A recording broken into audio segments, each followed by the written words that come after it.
Amém, vamos orar. Deus, nós sabemos, Senhor Pai, que nossos corações, Senhor Pai, são sempre prontos a aplicar a verdade ao mundo, Senhor Deus, às outras pessoas, mas sempre resistentes a aplicarmos a verdade a nós mesmos, a olharmos nós mesmos, Senhor Pai, não para outras pessoas, mas para o espelho da Tua Palavra e vermos, Senhor Pai, a nossa própria afeição.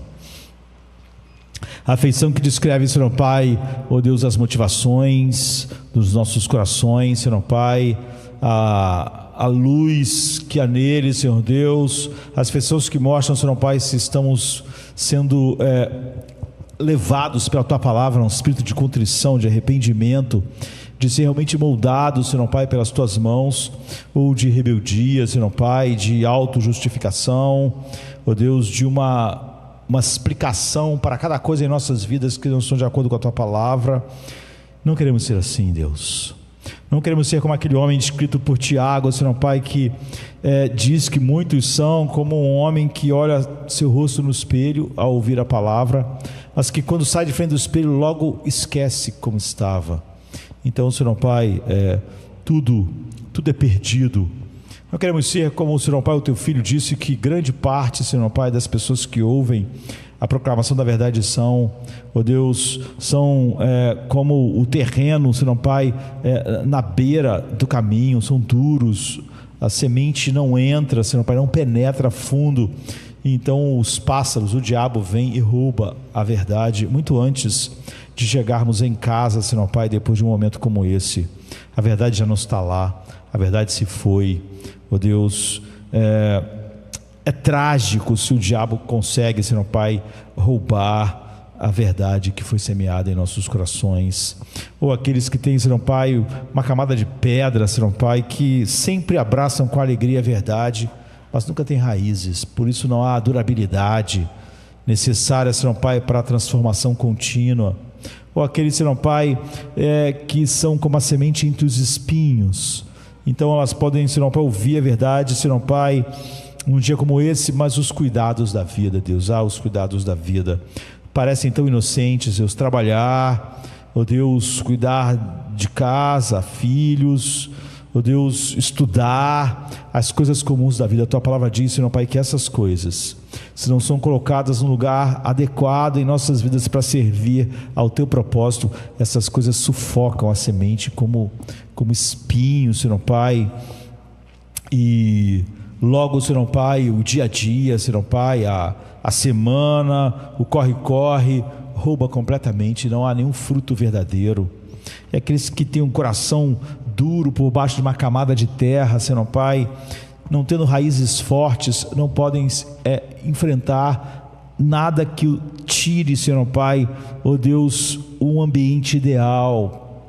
Então, Senhor Pai, quando vem as aflições, Senhor Deus, quando vem, Senhor Pai, ó Deus, a oposição do mundo, Senhor Pai, quando vem as perdas, quando vem, ó Deus, o sol nasce em sua força, como não há, Senhor Pai, raízes, então se murcha, ó Deus, e tudo isso, Senhor Pai, é o maior desperdício que esse mundo já viu, Senhor Pai. Falamos tanto em desperdício de alimentos ou de água, Deus, mas o maior desperdício é o que fazemos com a pregação da Tua Palavra, Deus.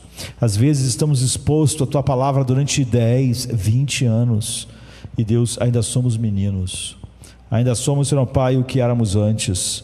Ó Deus, na vida biológica, se alguém se alimenta há anos e não cresce, e continua exatamente como é uma tragédia. Todos vão correr, todos farão tudo possível para descobrir o que está acontecendo, mas é tão comum, Senhor Pai, as nossas almas ficarem assim, Senhor Pai, sempre no mesmo ponto, sempre as mesmas quedas, sempre as mesmas a mesma escuridão, que como um ciclo volta e volta, e nunca a maturidade, Senhor Pai, nunca, ó Deus, o fruto que Te glorifica, que haja abundantes frutos, ó Deus, a partir, Senhor Pai, da adoração que, Senhor Deus, terminamos de elevar a Ti, e da meditação da Tua Palavra, para que, Senhor Pai, todas essas bênçãos um dia, Senhor Pai, não sejam usadas contra nós quando tivermos que comparecer diante de Ti. Todos esses privilégios não se transformem em maldição, mas sejam realmente uma bênção, para nós, Senhor Pai, dia após dia, um deleite do coração, o alimento da nossa alma, ó Deus, e a paz que excede todo entendimento. É o que nós desejamos, Senhor Pai, é o que nós oramos a Ti, para todos nós, em nome de Jesus. Amém. Uma das piores coisas é nós termos um vocabulário evangélico, mas não conhecermos o Evangelho. Porque quando nós temos um vocabulário, nós, se não preenchermos o significado desse vocabulário com a coisa correta, nós vamos preencher com alguma coisa. Então, se a gente tem um vocabulário evangélico sem conhecer o Evangelho, a gente acaba preenchendo esse vocabulário com as noções, com o ensinamento que vem de outro lugar. E você fica no pior dos mundos, com um vocabulário que foi alimentado pelo humanismo secular. Por exemplo, essa semana alguém estava me dizendo: olha, eu não sei se isso é para mim, porque o que o cristianismo ou o evangelho, não é, diz, essa coisa do miserável, essa teologia do verme, isso acaba conosco com o tempo, nós ficamos vulneráveis e não sabemos lidar com os dramas, nossa autoestima. E eu achei aquilo triste, mas pelo menos era claro. Aquela pessoa conviveu um tempo com o Evangelho, ela sabia o vocabulário, mas ela nunca conheceu o Evangelho, e ela preencheu essas afirmações com noções seculares, e ela realmente não experimentou nada a não ser o amargor de você falar sobre Deus sem conhecê-lo, e de usar vocabulário evangélico sem conhecer o Evangelho. Eu diria que isso é muito comum, e o apóstolo Paulo, falando a respeito disso, ele diz assim em Gálatas 5, 26 até 6:5, ele diz assim: irmãos, se alguém é pego em pecado, você que é espiritual deve restaurá-lo gentilmente, mas observe a si mesmo, ou você também pode ser tentado. Carreguem os encargos uns dos outros, e dessa maneira vocês cumprirão a lei de Cristo. Se alguém pensa que é algo quando não é nada, ele se engana. Cada um deve testar suas próprias ações, então ele pode se orgulhar sem se comparar com outra pessoa, pois cada um deve carregar sua própria carga. Uma outra versão diz assim: irmãos, se alguém for surpreendido em um pecado, vocês que são espirituais deverão restaurá-lo. Cuide-se, porém, cada um, para que também não seja tentado. Levem os fardos pesados uns dos outros e assim cumpram a lei de Cristo. Se alguém se considera alguma coisa, não sendo nada, está enganando a si mesmo. Cada um examine os próprios atos e então poderá orgulhar-se de si mesmo, sem se comparar com ninguém, pois cada um deverá levar a sua própria carga. Essa é a resposta para aquela pessoa que pelo menos teve coragem de verbalizar isso, ou daquelas que na verdade usam jargão evangélico, não conhecem o Evangelho, usam as palavras, mas o que norteia a vida, as decisões e como enxerga a vida é pegar emprestado as noções do humanismo e colocar nessas palavras. Como isso não vai funcionar, as pessoas começam a tirar parte dessas palavras que não há como preencher com algo realmente que possa vir de fora, não é? Qual é o contexto disso que o apóstolo Paulo está dizendo? Ele continua dizendo assim: mas se vocês se mordem e devoram uns aos outros, cuidado para não se destruírem mutuamente. Por isso digo, vivam pelo Espírito, e se vocês viverem pelo Espírito, de modo algum vocês vão satisfazer os desejos da carne, pois a carne deseja o que é contrário ao Espírito, e o Espírito o que é contrário à carne. É nesse contexto que vem esse texto famoso, né? Eles estão em conflito uns com os outros, de modo que você não faça o que deseja. Mas se vocês são guiados pelo Espírito, não estão debaixo da lei. Ora, as obras da carne são manifestas: imoralidade sexual, impureza e libertinagem, idolatria e feitiçaria, ódio, discórdia, ciúmes, ira, egoísmo, dissensões, facções, inveja, embriaguez, orgias e coisas semelhantes. E eu os advirto, como antes já os adverti, que os que praticam essas coisas não herdarão o reino de Deus. Mas o fruto do Espírito é amor, alegria, paz, paciência, amabilidade, bondade, fidelidade, mansidão e domínio próprio. Contra essas coisas não há lei. Os que pertencem a Cristo Jesus crucificaram a carne com as suas paixões e seus desejos. Se vivemos pelo Espírito, andemos também pelo Espírito. Não sejamos presunçosos, provocando uns aos outros e tendo inveja uns dos outros. Agora, o que é esse livro, né, da qual a gente leu esse pequeno trecho? É o livro dos Gálatas. Antes de tudo, a gente sabe que Gálatas é uma exposição do Evangelho. É por isso que ele é tão importante na Reforma, tão importante finalmente na compreensão de Martinho Lutero, por exemplo, do Evangelho. Gálatas é a grande exposição do Evangelho, e é um anunciado o delineamento poderoso para a gente ter uma visão correta, né? Para a gente não ficar como aquela pessoa com as palavras do Evangelho sem o significado que o Evangelho dá a elas, só o vocabulário, né, com outro significado.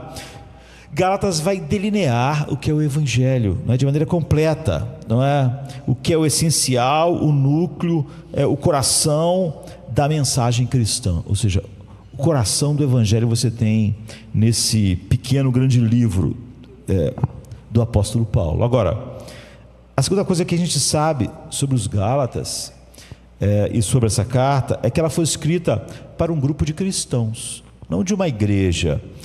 É um grupo de 4 ou 5 igrejas que estava naquela região, e estavam sobre os mesmos efeitos das mesmas coisas, e estavam enfrentando uma dificuldade comum às igrejas de toda aquela região. Então, quando você junta essas duas coisas, você percebe algo impressionante, porque essa é a maior exposição do Evangelho por excelência de toda a Bíblia. E você vê, ela não está sendo mandada para o mundo, mas para a igreja. Ou seja, a grande exposição do Evangelho, para que houvesse uma compreensão e não um esvaziamento do Evangelho, era para igrejas. Foram igrejas que tinham vocabulário, mas não mais o Evangelho, e não sabia mais o significado, e preenchiam isso com outras noções. O ponto de Gálatas é que os cristãos precisam continuamente do Evangelho, precisam conhecer não apenas o vocabulário, mas o significado e a aplicação dele em todas as coisas. E se nós não sabemos enxergar as coisas, incluindo nossa alma, que era o problema que a pessoa estava tendo, à luz do Evangelho, você não tem o Evangelho, né? Então, os cristãos ou pessoas no ambiente cristão podem não entender nada do Evangelho, mas é óbvio que eles são capazes de repetir frases, palavras, não é?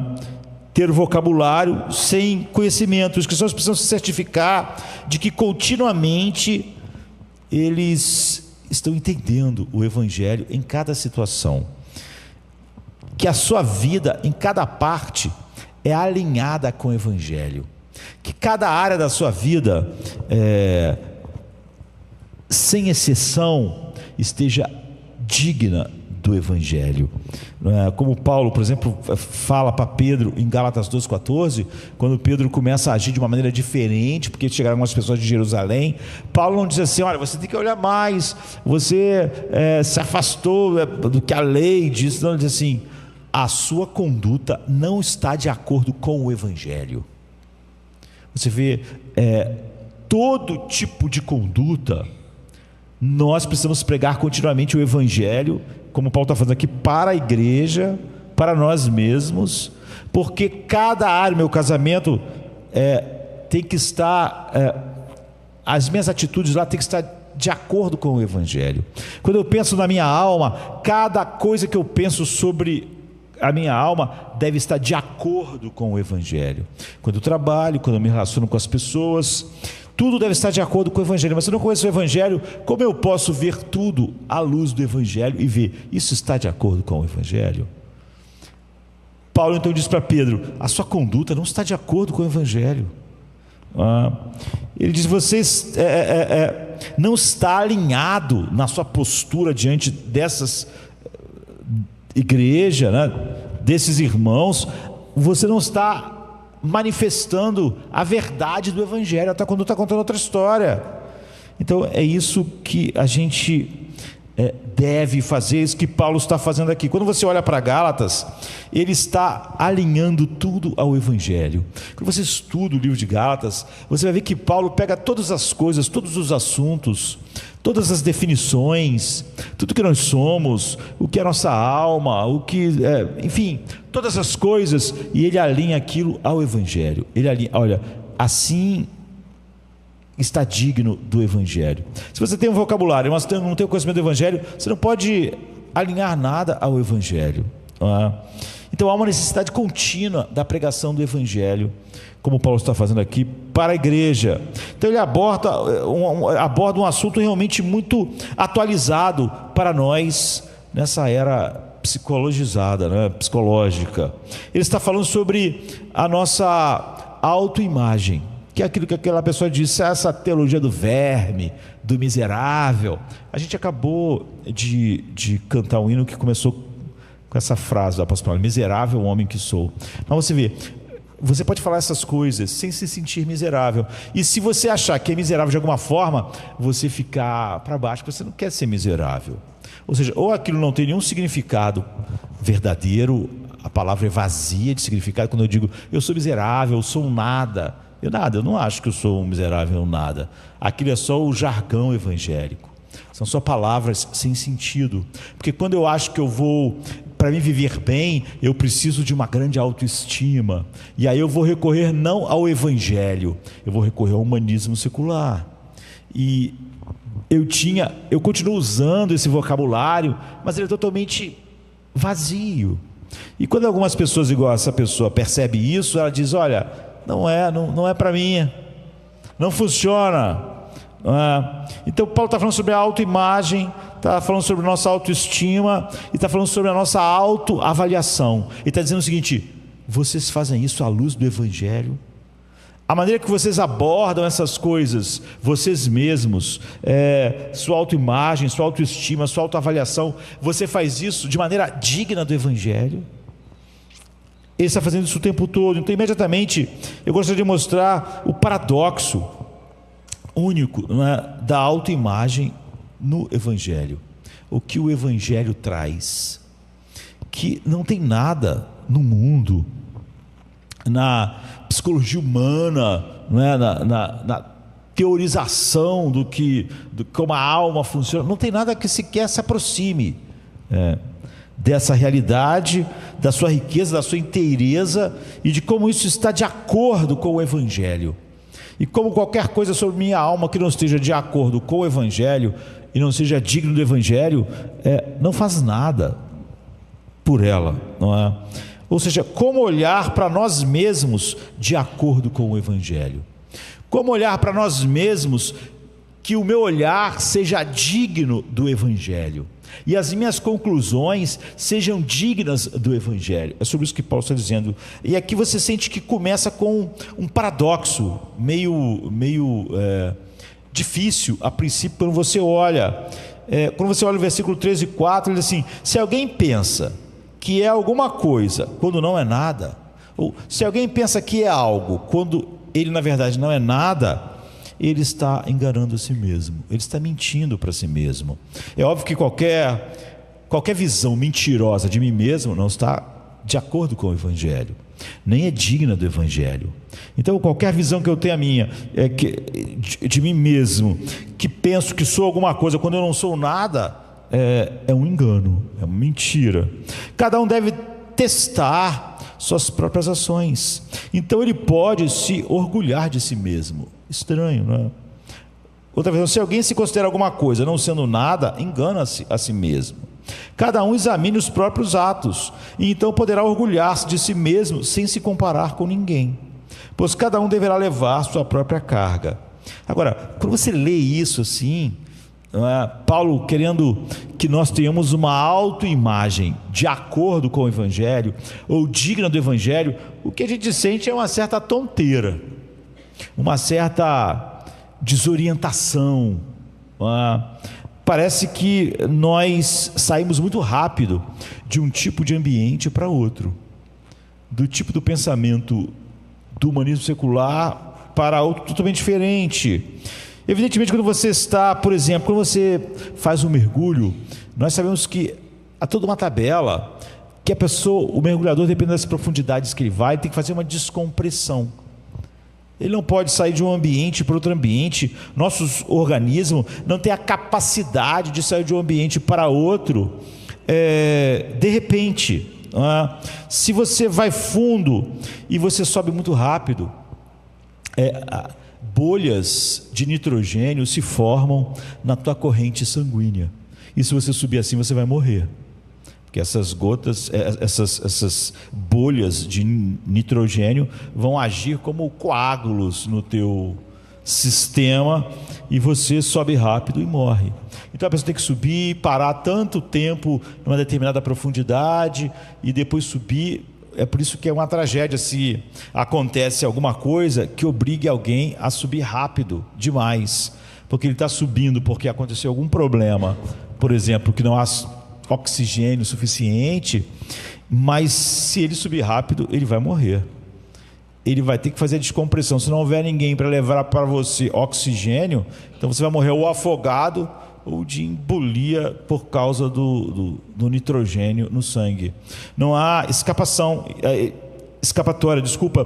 Por quê? Porque você saiu do ambiente de uma pressão do fundo do mar para outro, que é a superfície, de uma maneira muito rápida. E quando você sai de tudo que o ser humano já, por instinto, acha de si mesmo, e de tudo que ele ouve do humanismo secular, ele sai rapidamente para o que é o Evangelho, você tem essa sensação, sai muito rápido de uma coisa para outra, e você fica meio zonzo, não é? E é o que acontece aqui nesses dois versos. Paulo diz que algo que é tão diferente e oposto, porque no versículo 3, Paulo está dizendo que nós não somos nada.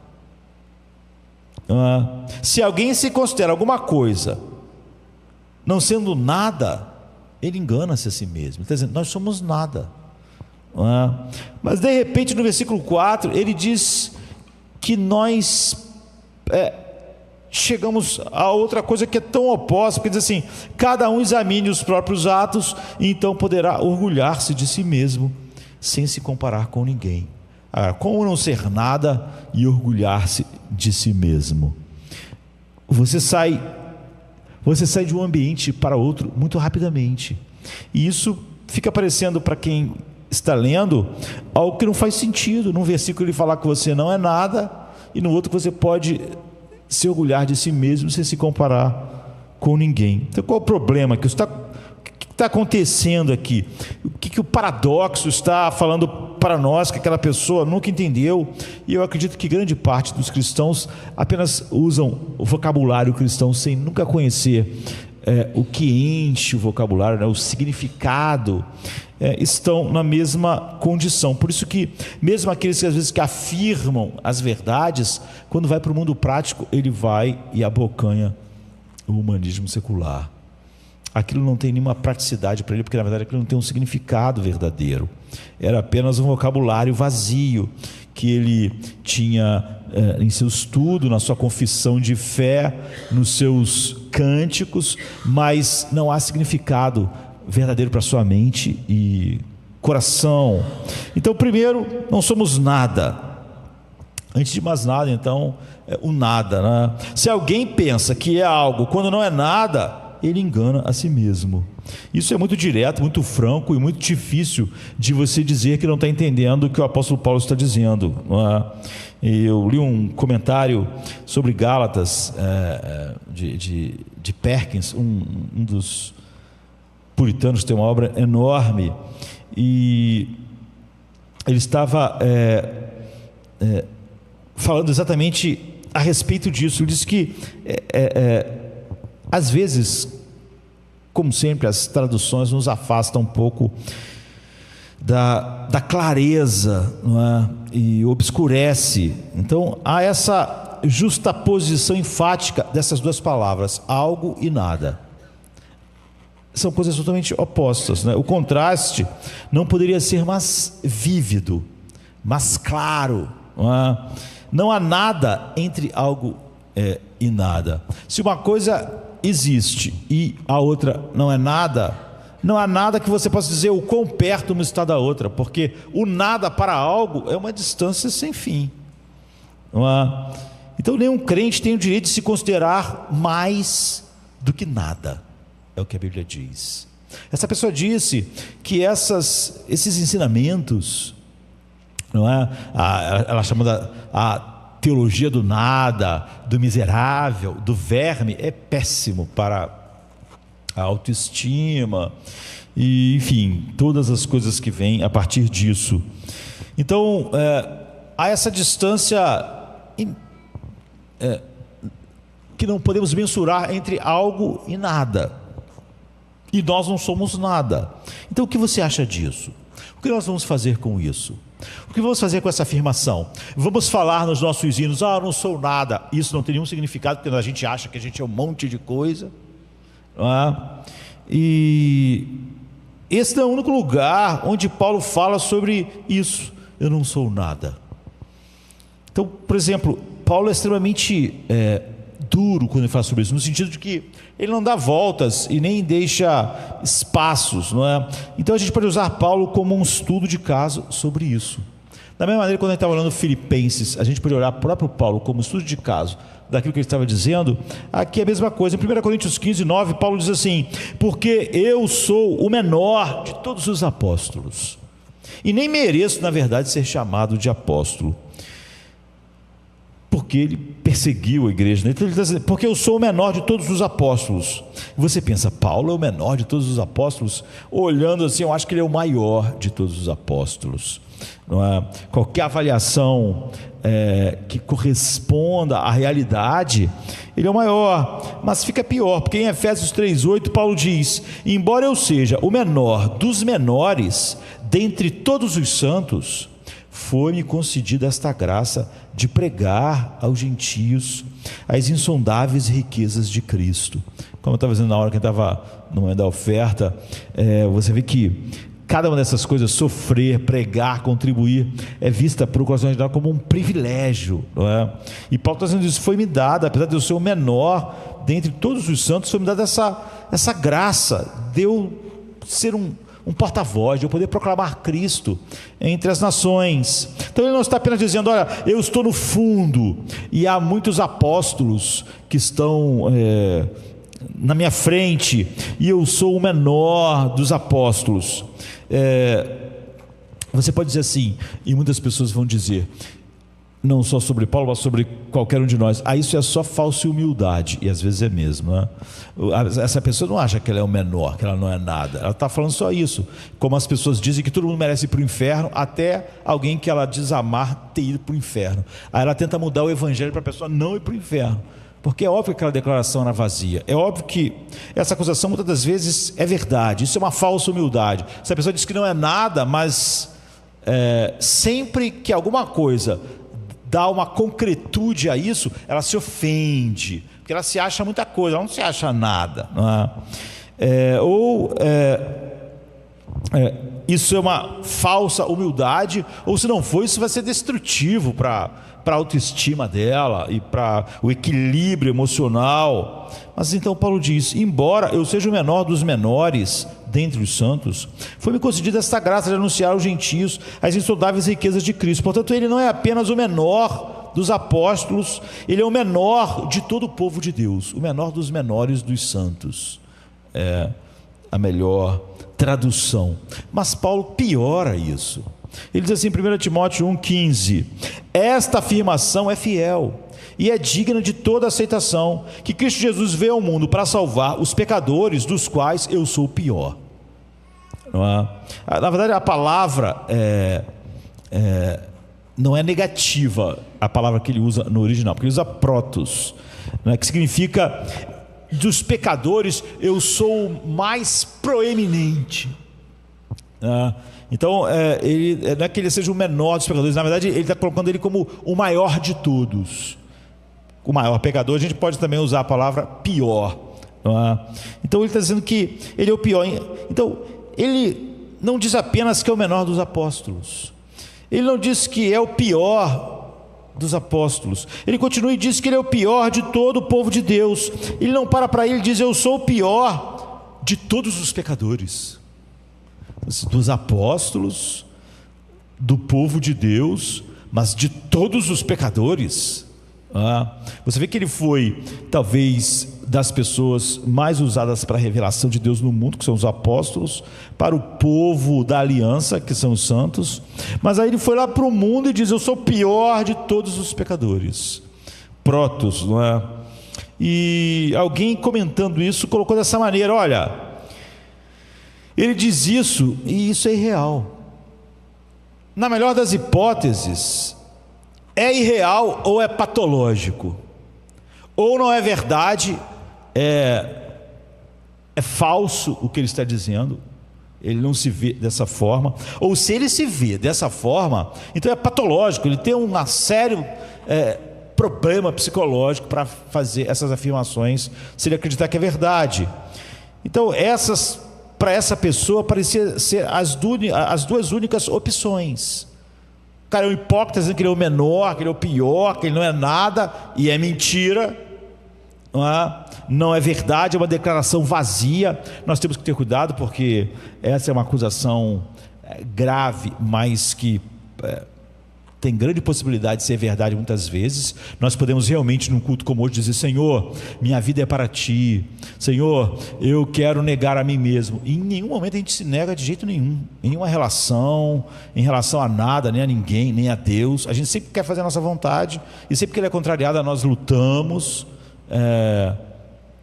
Ou podemos dizer: Tu és minha paz, Tu és minha alegria, Tu é meu tudo. E quando qualquer coisa é tirada de nós, esse tudo não é tudo, porque aí eu me sinto como se não tivesse nada. Eu estou vazio, eu estou sem alegria, eu estou sem esperança. É óbvio que ele não era tudo. Então, essa acusação, ela pode ser verdadeira. São declarações irreais, impensadas, não é? O que é óbvio não era o caso de Paulo. E essa pessoa diz: mas se é verdade, então é patológico. Se ele realmente se sente como o pior dos pecadores, o pior disso, como nada, então ele está doente na alma, né?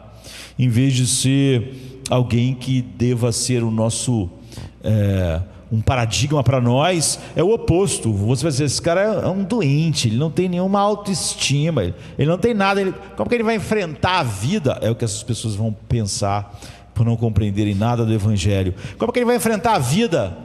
Como é que ele vai se manter firme? Como é que ele não vai desmoronar, se é essa visão que ele tem dele mesmo? Então essas parecem ser as duas únicas opções para a mente natural no mundo ou na igreja, que tenha, estando na igreja, um vocabulário evangélico, mas não conheça o Evangelho.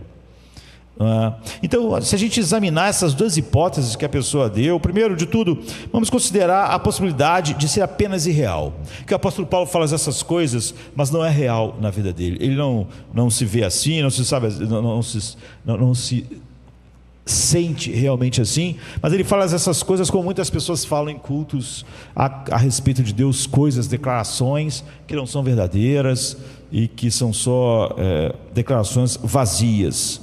O que significaria, se você quiser olhar com bom olho quando aquilo é real, seria, a gente poderia chamar de um exagero piedoso, ou seja, apenas uma postura espiritual, não tem espiritualidade.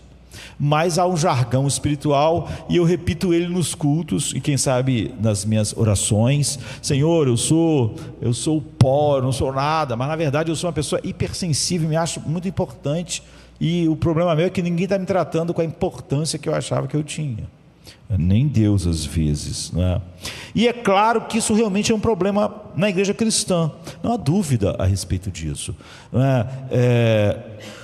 Você poderia chamar isso, eu já usei essa expressão, de palavra inflacionada, o que é um perigo. A gente tem que ter cuidado com as palavras que a gente usa, porque a gente pode estar inflacionando palavras. Há pessoas que estão sempre falando sobre tudo é uma bênção, tudo é maravilhoso, e tem uma linguagem sempre triunfante, não é? Eu sou um grande pecador, tudo é grande, tudo é assim. Ontem eu experimentei um grande derramar do Espírito. Deus fez um grande mover, Deus trouxe um grande avivamento do Espírito. Inflação de palavras, não é? É muito ó e mas que não tem algo que sustente isso. Os óis e ais são grandes quando tem uma verdade profunda por trás. O apóstolo, por exemplo, diz assim: ó profundidade das riquezas, mas ele continua, tanto da sabedoria quanto do conhecimento de Deus, quão insondáveis são os seus juízos. Aquele você vê, não é um vazio, mas a inflação de palavras e é muito parecido com a inflação real, se um país, em vez de economizar, ter metas de gasto, como qualquer família responsável deve ter, se ele gasta mais do que arrecada, ele vai ter que sempre tentar aumentar os impostos. Isso não é suficiente. Quando você gasta, ele vai começar a ter que imprimir dinheiro, não é? E você imprime muito dinheiro, eventualmente todo o dinheiro é desvalorizado, e chega uma hora, como você vê comum na América do Sul, na América Latina, né? Para comprar um café, o cara vai ter que levar um carrinho de mão de dinheiro, porque aquele monte de dinheiro não vale nada. A inflação fez aquela coisa que parecia ser o dinheiro suficiente de fazer alguém rico, não valer nada. O dinheiro cada vez vale menos. E você precisa de um carrinho de mão para comprar um pedaço de pão. E é exatamente o que acontece com esse tipo de exagero piedoso. Se o que você fez hoje foi um exagero piedoso, falou coisas para Deus, coisas grandiosas que não tinham lastro, como o dinheiro tem que ter lastro para que ele não perca o valor. Então você diz: eu sou o pior de todos. Às vezes isso é inflação de palavras, porque você não sente que é o pior, ou quando você sente que é o pior, você fica deprimido. Ou seja, você não pode estar falando isso com o lastro do Evangelho. Ou então você está sentindo a maior alegria do mundo. Não é verdade, daqui a meia hora você vai estar para baixo. Ou esta é a melhor igreja, aquela é a melhor pregação que eu já ouvi, aquilo é a grande coisa que Deus está fazendo, esse avivamento é incrível, Deus desceu com grande poder. Às vezes tudo isso é inflação de palavras. Depois de um tempo, essas palavras vão valendo cada vez menos, porque a inflação, como o dinheiro que vai valendo cada vez menos, a inflação de palavras vai valendo cada vez menos. Se você sempre falar assim: Jesus é minha paz, a paz dele enche meu coração, e as pessoas sempre veem você para baixo, a cada problema você não tem paz nenhuma, quando você falar que tem paz, aquela palavra perdeu o seu valor, ela sofreu uma inflação, ela não tinha lastro. A palavra ele é minha paz só tem lastro se realmente há uma paz em mim correspondente a ela. E o que acontece é que a palavra vai perdendo o seu poder. Quando alguém diz assim: Deus está me dando uma paz tão grande, tu não pensa, isso não quer dizer nada. Não é verdade. A palavra perdeu o valor, ela foi inflacionada, não é? E depois de um tempo que você usa muitas palavras assim, você vai precisar de um carrinho de mão cheio de palavras incríveis, apenas para atrair a atenção das pessoas. Porque dizer eu tenho uma grande paz já não tem muito valor. Jesus é tudo, não tem um valor. O culto foi tremendo, não significa nada. Então, para você vai ter que pegar um carrinho de mão de várias palavras para tentar falar para as pessoas, e as pessoas ainda sabem que aquilo vale muito pouco, como aquele carrinho de mão de dinheiro, só dá para comprar um pão. Então, se você falar, esse texto me falou de uma maneira incrível, então, aquilo não tem um peso, né? Você vai ter que cada vez colocar mais palavras para tentar dizer o que tinha dito antes. E é isso que o apóstolo Paulo está fazendo. Ele está inflacionando palavras. Ele está falando algo que não tem lastro na vida dele. O problema é que com frequência Paulo diz e mostra a profundidade considerada nessas declarações. Paulo não diz palavras vazias e nem que não estão de acordo com o que ele diz. Se ele diz que a paz de Deus excede todo entendimento, guarda o coração, olhe para o coração de Paulo no meio do sofrimento e veja se não tem lastro. Veja se o que ele falou na carta não é realmente o que ele experimenta.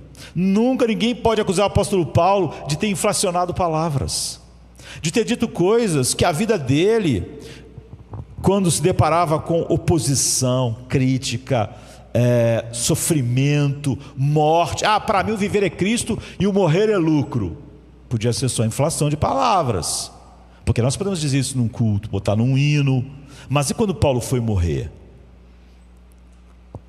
Realmente tinha lastro. Então a ideia de acusar Paulo, de que ele falava a palavra, eu sou o principal dos pecadores, e era só a palavra inflacionada, está distante da realidade, porque em tudo você vê um lastro na vida de Paulo para as palavras que ele está falando,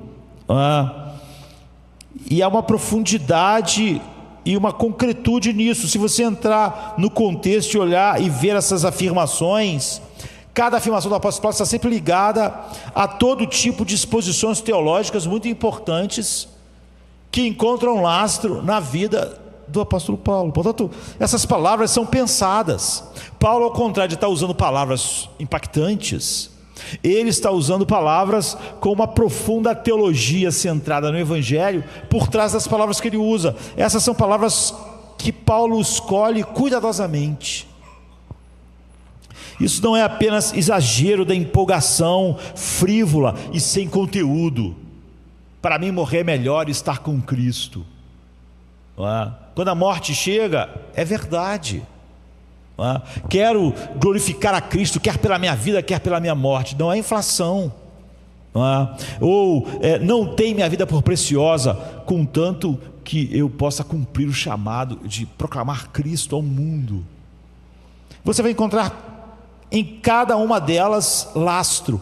Paulo não cuspia palavras, Paulo não falava palavras irreais, e sempre havia um entendimento profundo do Evangelho por trás de cada palavra que ele usava. Então você já tem que tirar, ao fazer de Paulo um estudo de caso, tirar qualquer ideia de inflação de palavras, de alguém que falava palavras, mas que escrevia cartas bonitas, e a paz de Deus, que excede todo entendimento, guardará vossas mentes e corações, e a mente e o coração dele não era guardada por paz nenhuma, aquilo era só inflação de palavras. Então nós somos obrigados a tirar, porque você vai ver lastro na vida do apóstolo Paulo para todas essas palavras, e um cuidado a usar elas sempre com todo o arcabouço teológico centrado no Evangelho que sustentava as palavras. A outra opção é patológico. Então, se não é irreal, se o cara não diz eu sou um nada, e não é só inflação de palavras, ele está mentindo para ele mesmo e para os outros, então ele realmente acha que ele é um nada, então isso é patológico. Como é que alguém pode realmente ter uma autoestima, ter uma vida grande, se acha que é um nada? Isso é o oposto do que o humanismo secular diz, Então é patológico, alguém diz, e é exatamente disso que essa pessoa diz que não gosta mais do cristianismo. É uma religião do verme, ela diz, é uma religião miserável, é uma religião que diz eu sou pó, eu sou verme, eu sou miserável. Isso é patológico, Tem um hino que diz assim: ele dedicaria aquela cabeça sagrada a um verme como eu. Essa pessoa diria: está vendo? Horrível, horrível. Quer dizer que eu canto, Jesus dedicaria a sua cabeça sagrada a um verme como eu. Não, isso é patológico. Ou o hino de John Newton: graça incrível, quão doce é o som que salvou um miserável como eu. Então, se isso não é inflação de palavras, miserável, então é patológico. Como pode ser saudável psicologicamente para John Newton achar que é um miserável? Então, essa religião do verme, dos desgraçados, alguém diz. Esse é o problema. Essa ideia de que todos nós somos pecadores, não apenas pecadores, mas pecadores totalmente corrompidos pelo pecado, que não há nenhum bem em nós, que não há nada que a gente possa fazer que seja bom realmente, e todos são perversos e nascem perversos. Esse ensino do cristianismo, que somos todos tão ruins, se isso não for inflação de palavras, então isso é patológico, isso é ruim, isso é muito ruim, isso é psicologicamente prejudicial, isso é psicologicamente destrutivo, isso destrói a autoimagem, destrói a autoestima, destrói a capacidade que você tem de enfrentar a vida. Isso destrói toda a confiança. Uma pessoa dessa não vai ter confiança para enfrentar a vida. Isso destrói o seu senso de quem você é, destrói a tua identidade, destrói a sua funcionalidade interna, a sua psicologia, destrói a tua ousadia, destrói a tua coragem, destrói a tua confiança, destrói o teu equilíbrio. Ou seja, ou é inflação ou é patológico. Destrói o equilíbrio, destrói tudo mais que forja o que o homem deve ser, a sua psique. Então muitas pessoas diriam: essa é uma das razões pelas quais, e essa pessoa disse, eu deixei a igreja, ou então a única jeito de eu ficar no evangelho foi misturar o humanismo secular, para falar coisas corretas nos cultos, mas aplicar na vida o humanismo. Então essa é uma das razões pelas quais eu não posso lidar com o cristianismo assim. E grande parte dos cristãos se reuniu aos domingos para cantar coisas sobre o cristianismo, só para viver o resto da semana pelo ensinamento do humanismo secular. Então, agora, se isso é verdade, a gente já viu que Paulo não era alguém que falava palavras vazias, que não tinha lastro. Então sobrou esse patológico. Se a pessoa realmente acredita que é o que ele chamou de teologia do verme, né? do nada, do miserável, do totalmente depravado. Então, se Paulo não está apenas sendo irreal, mentiroso, não é? Então ele é patológico. Mas essa pergunta aplica essas definições ao apóstolo Paulo, não é? Como é que essa pessoa vai ter coragem, capacidade? Porque isso é patológico, isso destrói. Então, antes de continuarmos e dizer, bem, obviamente isso é terrível, isso é psicologicamente prejudicial, isso destrói a autoestima, destrói tudo.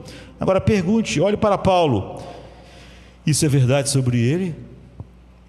Se essa ideia, essa visão cristã, que uma autoimagem cristã inclui essa realidade, eu sou nada, eu sou mínimo, eu sou indigno, se isso é verdade, Paulo deveria ser o cara mais ineficaz do mundo, mais sem coragem, mais sem firmeza. Devia ser um cara hoje, e aparecesse um problema, ele devia ser outro, desmoronar psicologicamente, desmoronar porque ele não teria nenhuma base para confiança, isso afetaria Paulo assim, isso não deveria ter muita confiança, ele devia ser uma pessoa cheia de ansiedade, falta de confiança, falta de paz, falta de alegria. Mas é assim que o apóstolo Paulo era?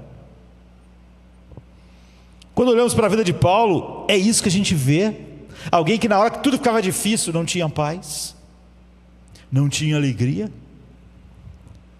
ia para o buraco, não conseguia lidar com as coisas difíceis da vida?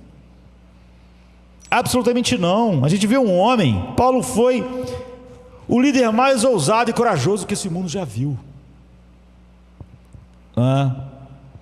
Você pode pegar grandes líderes, mas eles tinham o quê? Poder, exércitos. Mas Paulo, nós podemos dizer que apenas um pequeno punhado, se é que a gente pode botar essa quantidade de pessoas, não é? Só se você for muito generoso para achar um punhado que tem o tipo de poder e o tipo de autoridade e de ousadia e de falta de temor que o apóstolo Paulo tinha.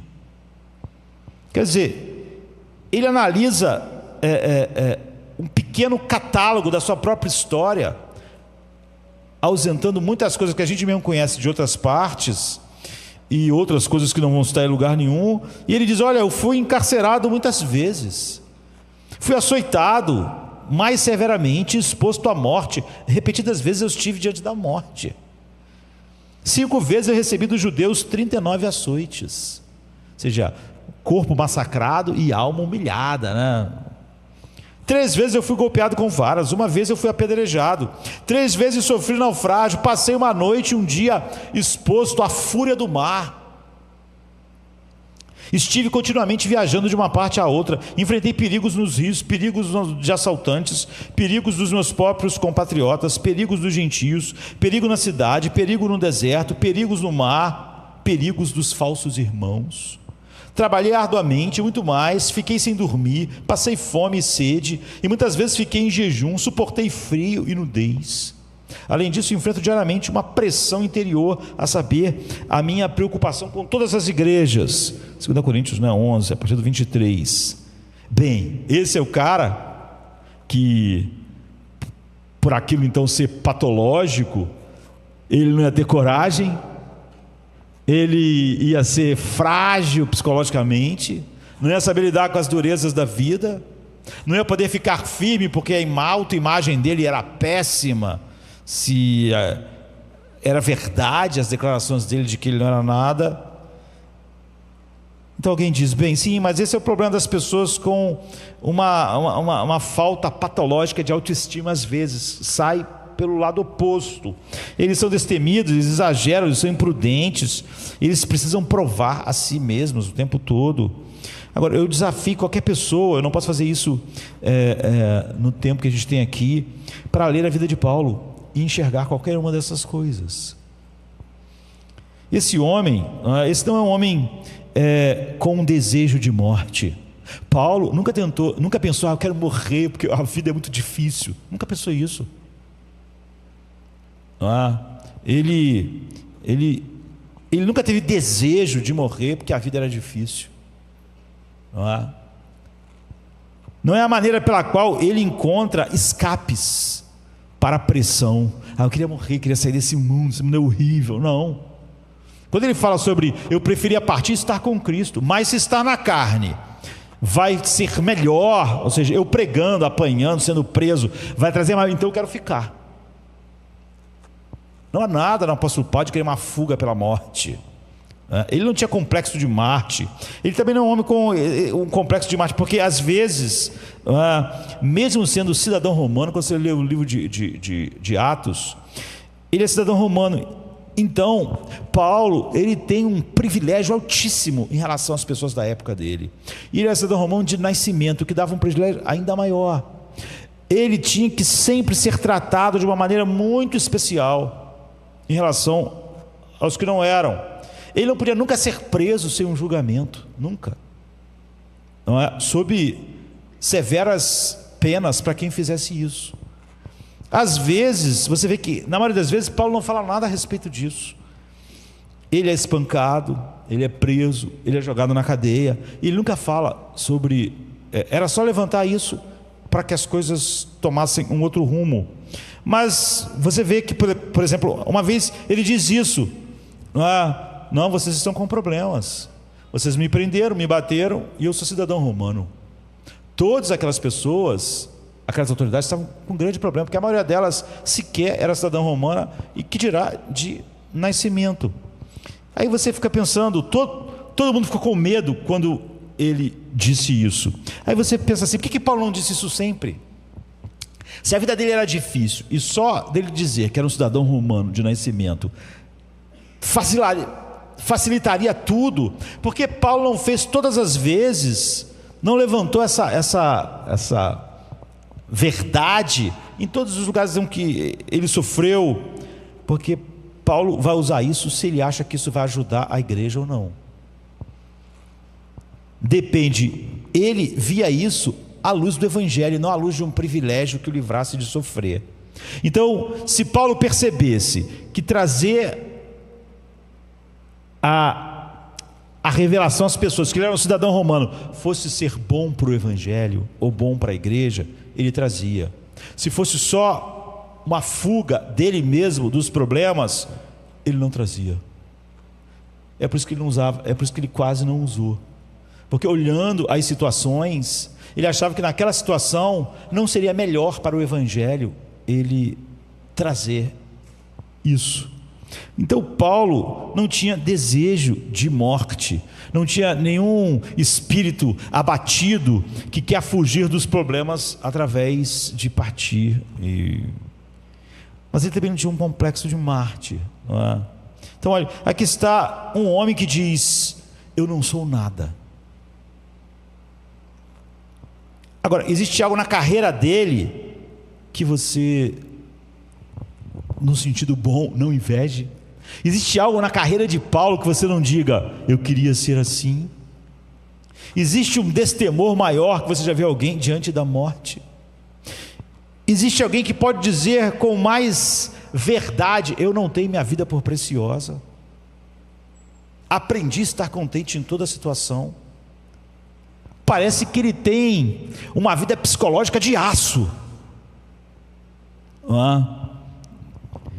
parece que ele tem uma vida psicológica invulnerável. Quando ele diz: a paz de Deus guardará suas mentes e os corações, você não sente que a mente e o coração de Paulo são totalmente guardados por essa paz? Venha ter comigo rápido, Timóteo, porque eu não vou demorar muito. Se você demorar muito a vir, nós não vamos nos encontrar, eu já vou estar morto.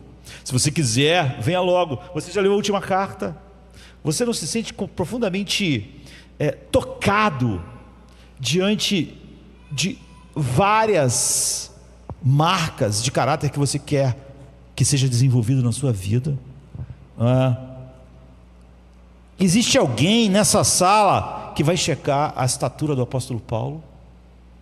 Você vai dizer que o que ele ensinava destrói alguém psicologicamente, não deixa ela pronta para lidar com o sofrimento, não deixa ela pronta para lidar com a morte, não deixa ela pronta para ter contentamento em toda e qualquer situação? Você tem como olhar para a vida de Paulo e dizer: as declarações eram vazias, ou não eram vazias, era verdade, mas então era patológico, e ele tinha a sua alma destruída, e a sua capacidade de enfrentar dificuldades e coragem para enfrentar a vida destruída. Você não pode dizer nem uma coisa nem outra. Que mestre humanista secular você colocaria ao lado de Paulo durante a vida e na morte? Freud? Você pegaria o fim da vida de Freud e compararia ao fim da vida de Paulo? O que você veria? Mentes invulneráveis, corações prontos, capacidade de ter alegria em qualquer situação. Então você diz: bem, o que está acontecendo aqui? Eu vou dizer o que está acontecendo. Você não pode colocar o que Paulo diz sobre ser nada contra tudo o que a Bíblia diz. Ou Paulo diz sobre a dignidade do ser humano de sermos feitos à imagem de Deus, e o que a declaração dele é. O evangelho deixa você estar em lugares onde ele é totalmente inóspito para qualquer outra vida que não esteja realmente dentro do poder do evangelho, não é? Então não podemos simplesmente dizer para a pessoa: pegue isso, diga isso. Paulo nunca está contradizendo nada que a Bíblia diz, o Evangelho, sobre o ser humano, sobre Deus.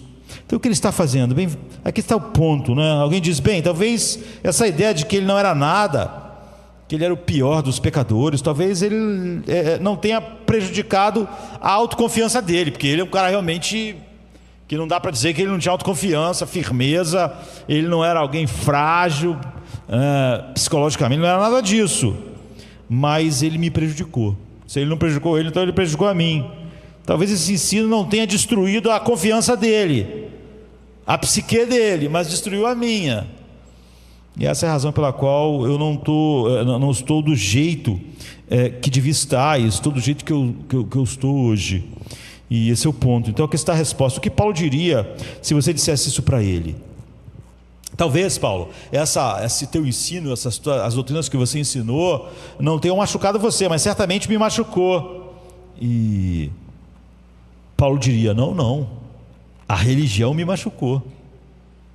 Você está enganado. Quando eu estava na fase que você está, quando eu era um fariseu, eu achava que eu era tudo. Eu achava que eu era o máximo. Eu achava que eu era o cara. Quando eu perseguia a igreja, quando realmente eu era dirigido por um senso de construir minha autoestima pelo meu currículo, pelo que eu fazia, quando eu era um fariseu e isso me impedia de dizer que eu era um nada, porque eu me achava o máximo, eu vivia assim. Para mim suprir a falsidade dessa verdade dentro de mim, eu tinha que sempre estar destruindo, caçando, disputando, comparando. Então, desde quando Paulo diz eu não sou nada, ele está dizendo que há um valor nele, mas que não tem nada a ver com ele mesmo. Ele não está dizendo eu não tenho a imagem de Deus, eu não sou nada, eu e uma pedra é a mesma coisa, eu e um cuspe é a mesma coisa, eu e um excremento. Não é o que ele está dizendo, porque o seu ensinamento é oposto a isso. Mas uma pessoa meramente religiosa, ela nunca pode dizer ela não é nada, ela está tentando ganhar a sua salvação. Como é que ela pode convencer Deus de que ela deve ser salva se ela realmente se visse como um nada? A religiosidade, do ponto de vista humano, que é sempre fruto do humanismo, ela impede o homem de realmente poder dizer essas coisas, porque ela é exatamente a tentativa de mostrar que eu sou salvo porque eu me diferenciei das outras pessoas. Uma pessoa religiosa não se sente como nada, ela é um nada, mas a essência da religião humanista é que você não pode nunca admitir verdades negativas sobre você mesmo. É isso que faz pessoas às vezes sentar num culto e não querer ouvir nada negativo a respeito dela, porque ela vai se sentir para baixo, então ela está freneticamente por aí tentando convencer a si mesma e o mundo, e pior, a Deus, de que ela tem um valor em si mesma, que é alguma coisa. Uma pessoa religiosa exatamente igual a uma pessoa totalmente secular, ela não pode dizer eu sou um nada, em voz alta. Mas por que então há tanta fragilidade, há tanta dificuldade de lidar com a vida? Porque no fundo ela sabe que é. Em vez disso, eu tenho que dizer eu sou alguém. O fariseu tinha que dizer veja como eu obedeço a lei, veja como eu vivo uma vida de oração. Então você vê, isso é o aspecto religioso do humanismo secular. É impossível. Veja como eu obedeço os 10 mandamentos, veja como eu venho à igreja, veja o que eu fiz, veja como eu sirvo as pessoas e me gasto para ajudar as pessoas. Olhe para a família maravilhosa que eu estou tentando criar, veja a boa família que eu criei. Eles estão andando freneticamente, tentando afirmar que são alguma coisa. Agora, a segunda coisa que Paulo fala então é chocante. Como eu disse, é como você sair do fundo do mar e subir rápido demais, formando bolhas, né, de nitrogênio espiritual no seu sistema. Porque do outro lado, Paulo diz assim: eu não sou nada. Mas ele repetidamente diz assim: cada um examine os seus próprios atos, e então poderá orgulhar-se de si mesmo, sem se comparar com ninguém. Pois cada um deve levar a sua própria carga. Versículo 4 e 5. Todo lugar que Paulo diz uma dessas coisas, né, de verme, ele diz assim: eu sou o menor dos apóstolos. Mas no minuto seguinte ele diz: no entanto, eu fiz mais do que todos eles. Como por exemplo em 1 Coríntios 15. Em 1 Timóteo 1 ele diz: eu sou o pior dos pecadores. No entanto, ele diz: no entanto, eu sou um padrão. Paulo, que diz: eu sou o pior dos pecadores, ele diz: sede meus imitadores. Não é estranho? Não é estranho quem diz assim: eu sou o menor de todos os santos, sede meus imitadores. Eu vou imitar o menor, o que não é nada. Por quê? O que está acontecendo? Por que ele diz eu sou nada e diz me imite? Cada pessoa tem um enorme medo de não ser nada, de não ter nenhuma glória, de nenhum peso, nenhuma durabilidade. A gente viu isso 2 semanas atrás, né, falando sobre quenodóxia. Cada pessoa tem medo de não ser realmente alguma coisa, de ser nada. Então o que a gente faz? Tanto no mundo, a vida secular, quanto às vezes a vida na igreja, a gente tenta, como um louco, ser alguém e ser alguma coisa. Esse medo não consegue ser superado por nada. O cara que parece chegar ao topo, ele sabe que ele tem que lutar para continuar lá. Então, aqui está o que a gente diz: não eu. Eu fui criado numa pequena cidade onde todo mundo tentava se adaptar ao status, não é? Mas aí agora eu me mudei para uma grande cidade, ou então eu entrei numa universidade e eu me vi livre, não é? Daquilo. Não estou mais preocupado com isso, porque eu estou tendo minha própria autoestima. Eu sabia que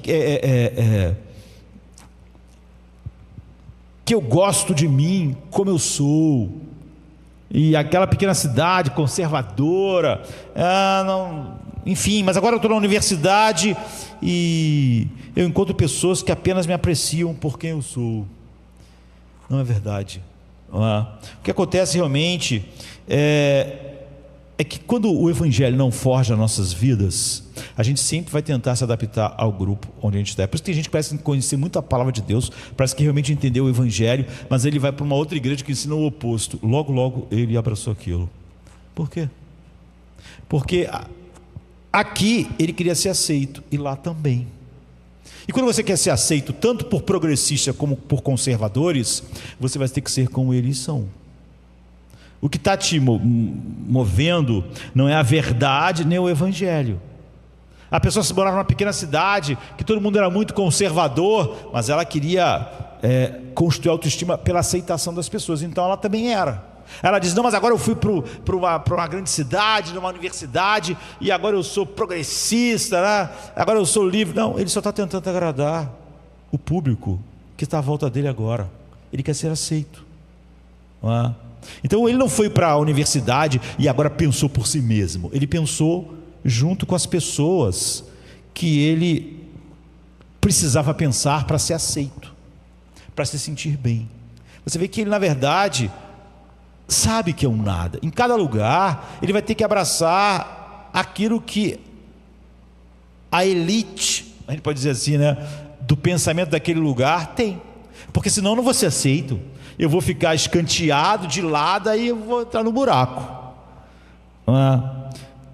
Então você tinha um pequeno círculo conservador no qual você adaptava, numa na sua cidade. Agora você vai para outra cidade e está na universidade, e você tem um círculo liberal no qual você se adaptou para ser aceito. É a mesma coisa. Você vai ser sempre alguém que vai estar se adaptando ao próximo pensamento do próximo grupo, que vai fazer você tentar equilibrar sua autoestima.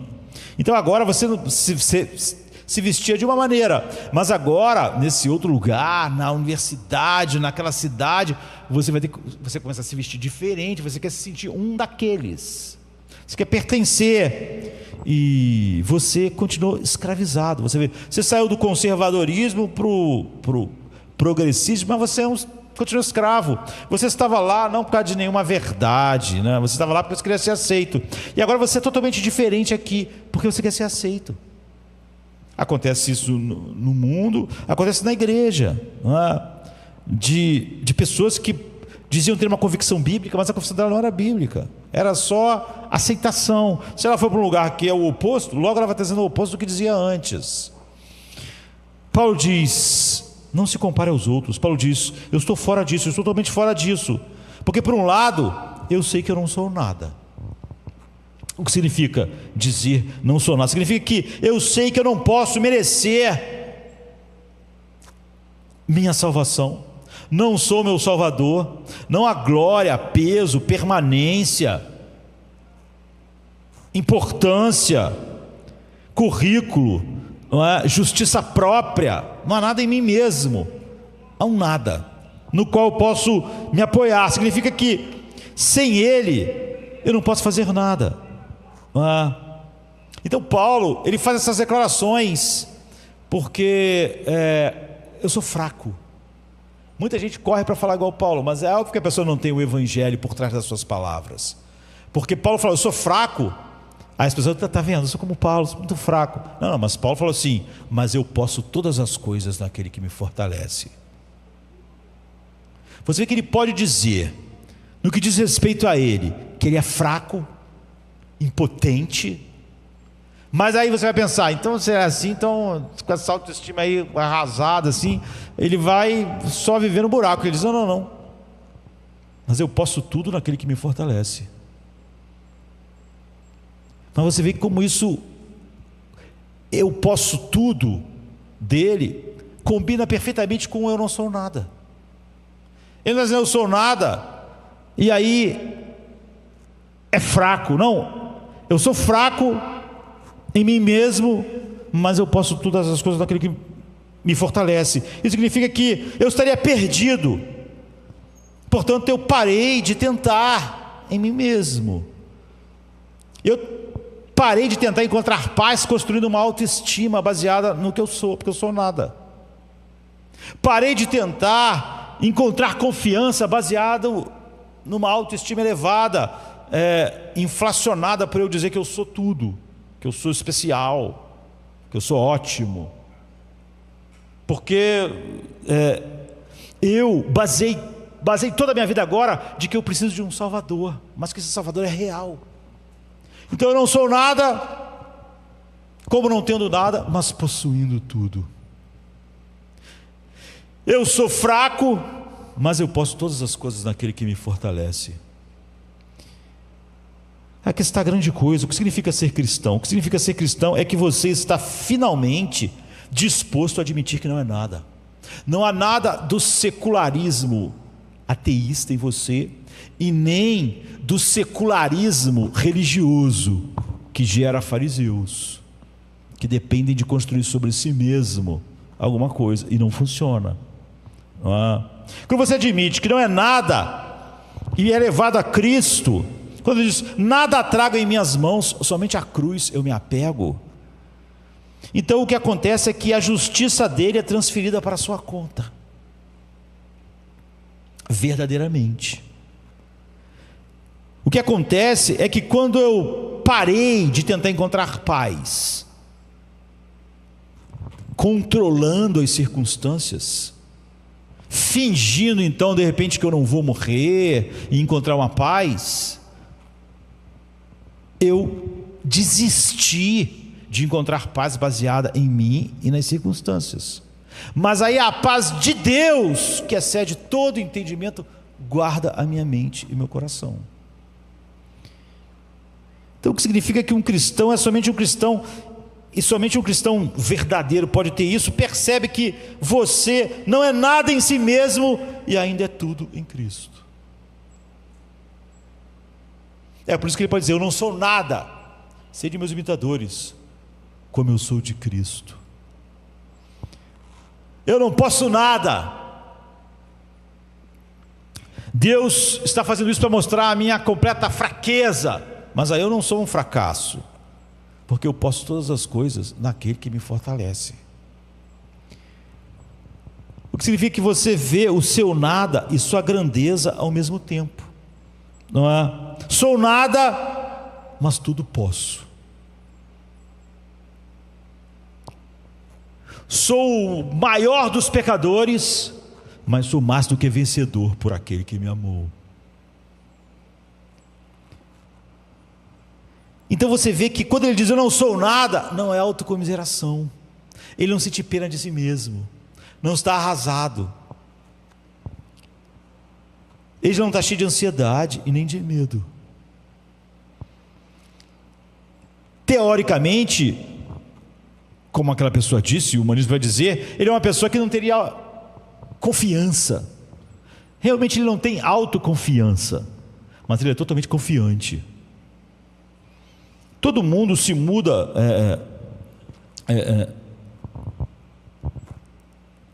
de círculo para círculo quando o Evangelho não faz uma obra nele, e sempre ele quer se adaptar àquele próximo círculo, porque é como ele pode se manter mal e mal funcional no mundo. Então ele está sempre se comparando. Quando ele está no novo círculo, ele pensa: puxa, aqui eu sou uma pessoa, o cara está na faculdade, né? Ou então ele estava num círculo mais conservador, agora está num círculo mais progressista, estava numa igreja, está em outra igreja. Ele pensa: olha, ele começa a se comparar àquele novo círculo de pessoas. Ele pensa: eu sou diferente. Ele fica ansioso, ele fica com medo, então ele tem que se parecer cada vez mais com aquelas pessoas, para que ele diga que está se sentindo aceito. E quando, sem o Evangelho, assim, uma pessoa diz que não é nada, ela vai ficar arrasada. Ou então, quando ela vê que ela é totalmente impotente, ela fica sem confiança. Todo mundo está fazendo isso, a menos que seja Deus a sua única fonte de comparação diante de todas as coisas que estão diante de você.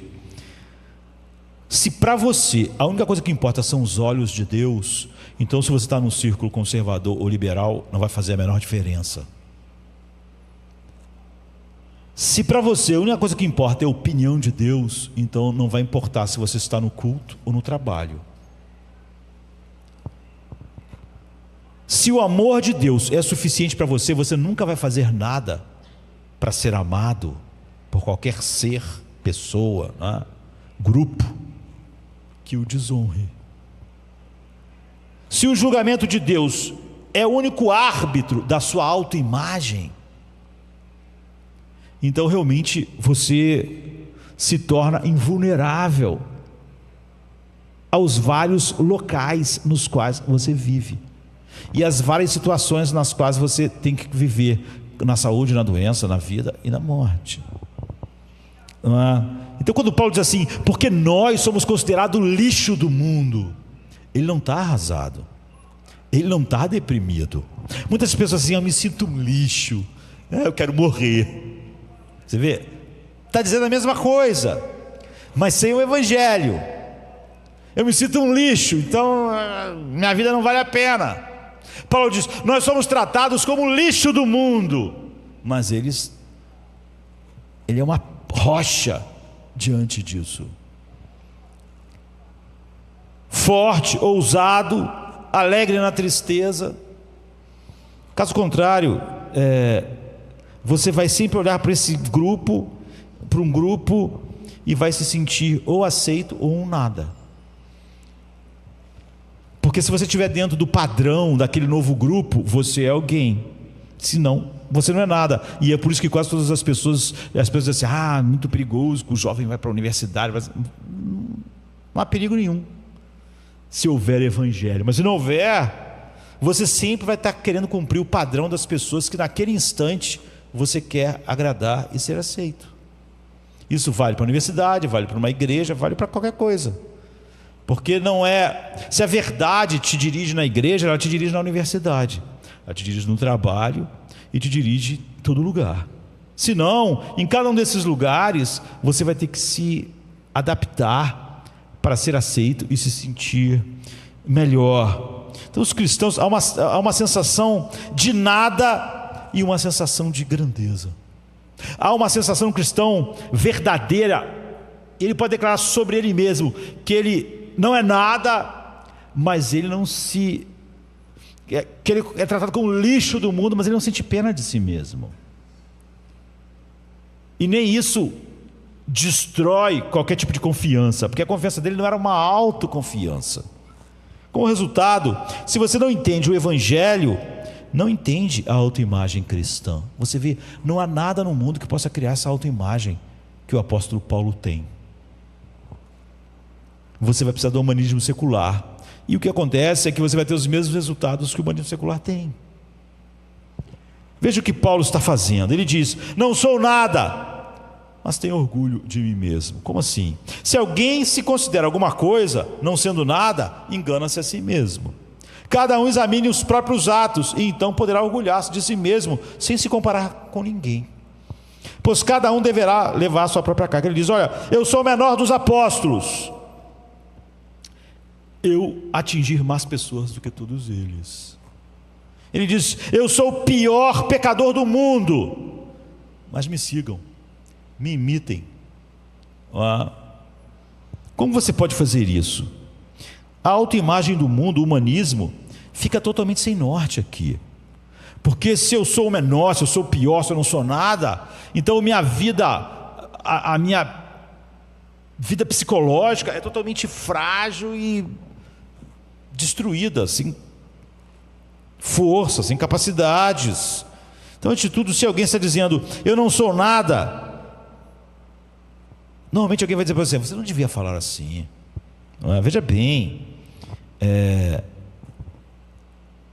a verdade é que sem o evangelho é impossível o homem, sem a verdade do evangelho, você não tem força emocional para admitir o pior sobre você. É por isso que sem o evangelho, você jamais vai poder ser transformado pela Bíblia. Porque você não pode admitir o pior sobre você, porque você vai desmoronar psicologicamente. Só o evangelho te dá uma autoimagem baseada no evangelho, que você pode admitir o pior sobre você, para que haja correção e arrependimento, sem que isso te desmorone. Sem o evangelho, você tem que acreditar que você está bem, que você no fundo tem valor, que no fundo você é importante. Sem o evangelho você tem que fazer isso, porque se você não viver com esse conjunto de mentiras, você simplesmente não consegue viver. Mesmo com esse conjunto de mentiras, você vai viver quase sempre no buraco e poucos momentos em que você deixa aquela mentira parecer verdade, né? Principalmente quando está com todos, com as outras pessoas. Então, sem o evangelho você nunca tem coragem para ver o seu pior.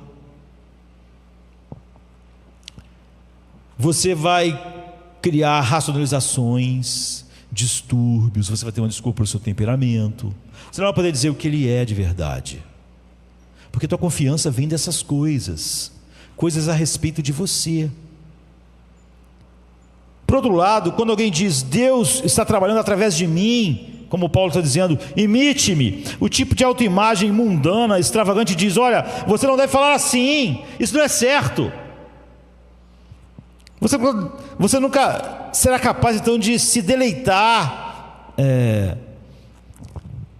com a grandeza que está sobre você, sem se comparar. Paulo diz assim: no entanto, você deve orgulhar-se de si mesmo sem se comparar com ninguém. Ou seja, ele está dizendo que você pode ter uma visão da grandeza que está em você, não por comparação com outras pessoas. Não tem nada a ver com isso, esse senso. Por isso ele podia, comparado com o mundo inteiro, achar que ele era um lixo e ele estava bem. Você pode fazer isso porque você pode admitir seu nada apenas com o Evangelho. Sem o Evangelho, admitir seu nada é tudo que o homem não quer, porque ele sabe que ele é um nada esquecível nesse mundo. Martinho Lutero coloca isso perfeitamente em seus comentários sobre a Carta aos Gálatas, que é uma das obras mais importantes de Martinho Lutero, da igreja, né? Ele diz que é assim que um cristão pensa de si mesmo. Lutero diz assim: então agora nós podemos certamente pensar, embora eu ainda peque, não me desespero, porque Cristo vive, que é tanto a minha justiça quanto a minha vida eterna. Nessa justiça eu não tenho pecado, nem medo, sem consciência culpada, sem medo da morte. Eu sou de fato um pecador nesta vida, mas em minha própria justiça, mas tenho outra vida e outra justiça que não tem nada a ver com a minha vida, que está em Cristo, o Filho de Deus, que não conhece pecado ou morte, mas é a justiça eterna e vida eterna. E o poder da graça opera poderosamente no meu coração. Então, aplique isso, porque nós temos que encerrar. Aplique mais isso ao seu próprio coração. Primeiro, se você é cristão, não acha que, apesar de crer no Evangelho, está preso, às vezes, entre as duas coisas. Não abraça o humanismo, mas mistura ele.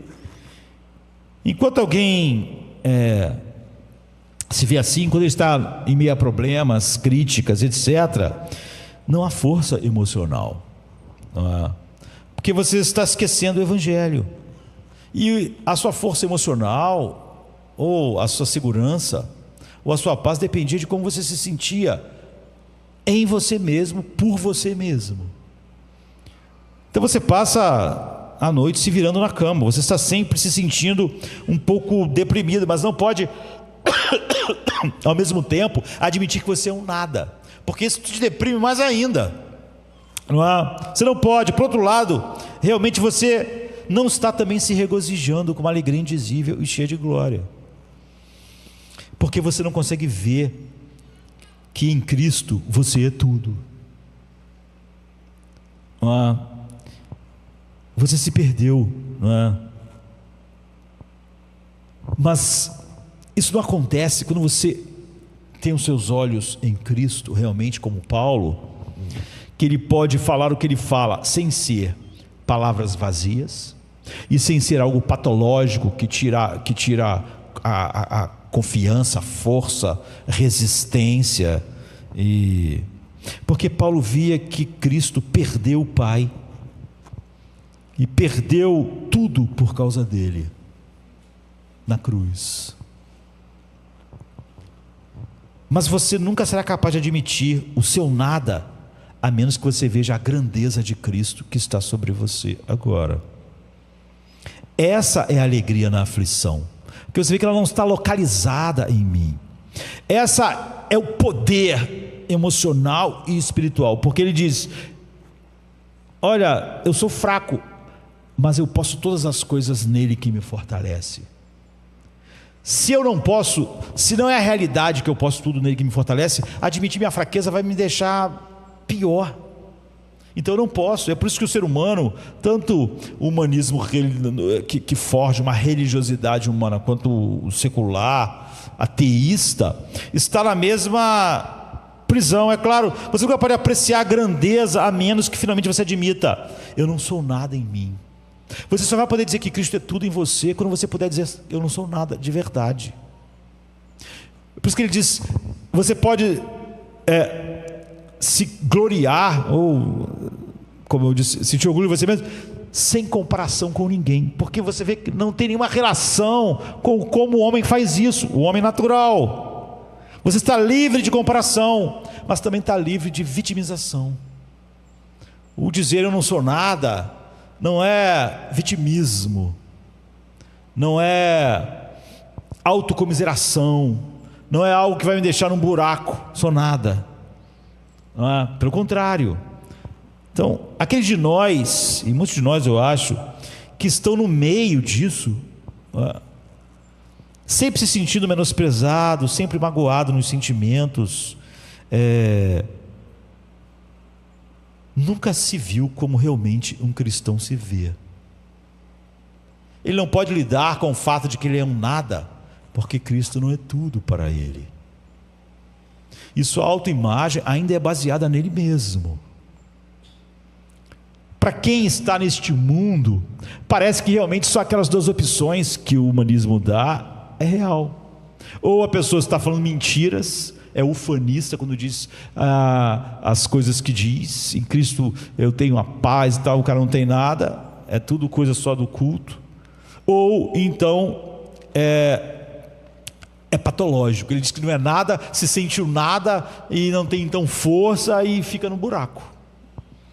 Você que só é cristianismo pode colocar nesse lugar que é único, e é uma das coisas maravilhosas disso. Então, como nós temos progresso, o cristão deve ver o progresso em sua vida. Todo mundo diz, o apóstolo Paulo diz, todo mundo tem uma carga, não é? Se alguém se considera alguma coisa, não sendo nada, engana-se a si mesmo. Cada um examine os próprios atos, então poderá orgulhar-se de si mesmo, sem se comparar com ninguém, pois cada um deve levar a própria carga. Uma carga não é o mesmo que o fardo, não é?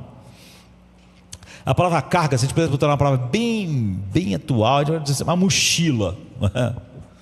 Significa que quando eu me torno cristão, você se torna cristão, e nos vemos em Cristo, e somos realmente, o amor de Deus é derramado em nossos corações pelo Espírito Santo que nos é dado. Nós carregamos nossa própria carga, não é? Isso significa que todos nós entramos com um conjunto diferentes de experiências, oportunidades, falhas, fraquezas, e recebemos coisas diferentes de Deus na vivência do seu reino.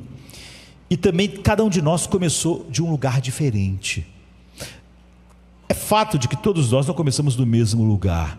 Tivemos pais diferentes, criações diferentes, fomos sendo desenvolvidos de uma maneira diferente. E quando nós somos chamados, eu não posso dizer que estava no mesmo lugar que o apóstolo Paulo estava, de maneira mais... um foco mais reduzido. Nunca fui fariseu da tribo de Benjamim, hebreu de hebreus. Talvez Paulo teria que lutar contra aspectos da vida do homem sem Deus que eu nunca conheci, não é? Cada um então teve a sua própria vida, experiência de vida, mas todos são capacitados a avançar, crescer, levando a sua própria carga. Não comparamos sequer essa carga com a das outras pessoas. Comparamos nós, diante do Evangelho, olhando para Deus em Cristo, conosco mesmo, e podemos ver crescimento. O fato é que, é óbvio que eu posso crescer muito e estar muito distante do que é o apóstolo Paulo, mas é da onde eu saí, e como Deus está fazendo as coisas na minha vida. Talvez o apóstolo Paulo saia de um lugar e cresça 50% do que ele era, e eu também. Isso não quer dizer que a gente vai estar no mesmo lugar, porque cada um está levando a sua própria carga, cada um está enfrentando vitoriosamente as lutas que o seu próprio quinhão lhe deu, mas é suficiente para todos, em qualquer situação, em qualquer lugar. Então, como a autoimagem do Evangelho, a igreja deve ser o lugar mais sem comparação de todos os tempos, não é? Você se compara a si mesmo, você tem microculpa, porque você sempre vai sentir que você poderia crescer mais do que está crescendo, mas você nunca vai ter macroculpa, porque você sabe que o tesouro é Ele, é a obra dele. Nós devíamos ser o lugar então mais sem comparação, porque as bases que formam a nossa identidade e a nossa forjam a psique, não fluem das comparações. Se Paulo se comparasse a mim, ele ia achar que não precisava mais crescer.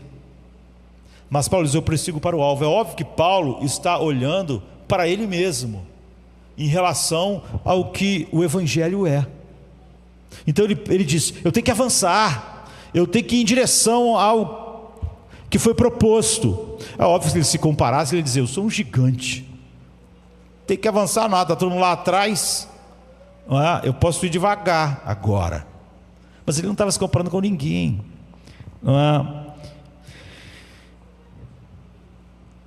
É quase pior ter entrado no meio do cristianismo quando alguém não entende o Evangelho. As armadilhas parecem mais duras de escapar. Se você se envolveu com o cristianismo o suficiente para conseguir saber o que fazer e o que não fazer, e isso é tudo, então nós ficamos mais miseráveis. Se nós nos envolvemos com o cristianismo o suficiente para entender as armadilhas, apenas para acharmos que o Evangelho não é suficiente, então, se eu fico consciente de que o diabo ruge como um leão, mas eu não conheço o Evangelho suficiente que resiste Satanás, se eu tenho 1000 desculpas, não resisti, não, então eu fiquei pior do que estava antes. Era melhor não ter consciência do leão que ruge do que ter e não ter consciência do Evangelho que capacita para estar firme contra as astutas ciladas do diabo. Se eu conheço o Evangelho para achar que eu sou fraco, mas não conheço, eu posso tudo naquele que me fortalece, então eu estou numa situação pior. As mentiras que eu contava para mim mesmo vão funcionar menos, e eu vou viver sempre no meio do caminho, nem lá como o mundo vive, no seu humanismo insuficiente, deprimente e desesperador, já que a morte se aproxima numa velocidade de 24 horas por dia para cada um de nós. Então qual a alternativa? Bem, quando eu chego perto de Deus e de todas essas coisas, há pessoas que se sentem cada vez mais mal. Há pessoas que não gostam de um sermão porque ela se sente mal. Quando o sermão expõe sua fraqueza, ela se sente mal. Quando o sermão expõe sua incapacidade, ela se sente mal, porque ela só consegue derivar algo bom de se sentir capaz de alguma coisa, de se sentir forte. Então, se eu me sinto realmente como um nada, mas Cristo não é tudo, então é uma desgraça. Você diz: bem, eu sei que existe um Deus, eu sei que Ele me ama, mas o problema então é o pior dos mundos, porque você vê que essa pessoa não consegue ter o Evangelho aonde ele nos leva, construindo uma identidade em Cristo. E Alasdair MacIntyre, um filósofo moral importante, e tal, ele construiu toda a obra dele, e ele diz que não há como julgar o bem ou o mal, exceto por meio de um propósito. Ou seja, uma coisa só é boa se tem um propósito. Se não tem propósito, aquilo não pode ser dito ser bom ou mal, Se você vai dizer que o martelo é bom, é porque você sabe que ele é para martelar prego. Se você não souber, você não tem como dizer se aquilo é bom ou mal, porque você não sabe para que aquilo serve. Se você só pode dizer se o relógio é bom ou mal, se você sabe que é para marcar horas. Se você achar que ele é para outra coisa, você já não pode dizer. E se nós não encontramos o propósito da nossa vida em Deus, nós estamos no escuro. Nós dependemos das comparações e de mentir para nós mesmos para poder viver miseravelmente nesse planeta que se transforma então naquela sala, né? Naquelas celas daqueles condenados à morte que estão esperando ser executados. Então, sem Deus, você é nada. Quando você vê Deus, você vê que você é completamente nada. Mas sem Deus, você é literalmente nada mesmo. Com Deus, você é nada em si mesmo, mas é tudo em Cristo. Você está dizendo que existe um lugar que pode sequer começar a construir a autoestima verdadeira, a não ser o Evangelho, onde eu posso ser nada e aí sim ser algo. Então o seu problema é que você entrou no meio do cristianismo apenas o suficiente para ver o que você já podia perceber, se fosse honesto, fora do cristianismo, que você não é nada. Mas o cristianismo não trouxe nada para esse seu nada. Agora você está fora. A única razão pela qual você não sabe que é um verdadeiro nada é que você não está pensando. O homem lá fora, ele tem que cada vez pensar menos na morte, menos nas coisas. Cada vez ele tem que se encher mais de entretenimentos e dizer todo dia para ele que ele vale alguma coisa, porque ele não tem nada. Mas quando nós chegamos ao Evangelho, você vê que é o único lugar que você tem uma base para a verdadeira solidez da alma. Então o apóstolo Paulo pode dizer: eu não sou nada, sede meus imitadores. Eu sou fraco, mas posso todas as coisas. Eu nunca me comparo com as outras pessoas, mas eu prossigo para o alvo. Eu olho para mim mesmo, olho para o propósito de Deus. Eu nunca avalio o meu avançar pelas outras pessoas. Cada um partiu com sua própria carga e deve levar ela, e deve ser impulsionado por esse poder para frente e para frente. Então você vê Paulo escrever essa carta para uma igreja e está dizendo para eles: vocês nunca vão ter a psicologia correta do coração de vocês, a autoimagem correta, se o Evangelho não der isso a vocês. E porque não deu, vocês aí na região da Galácia mudaram o Evangelho em outra coisa. Vocês estão indo para onde eu estava quando era um fariseu. Esse é o lugar errado.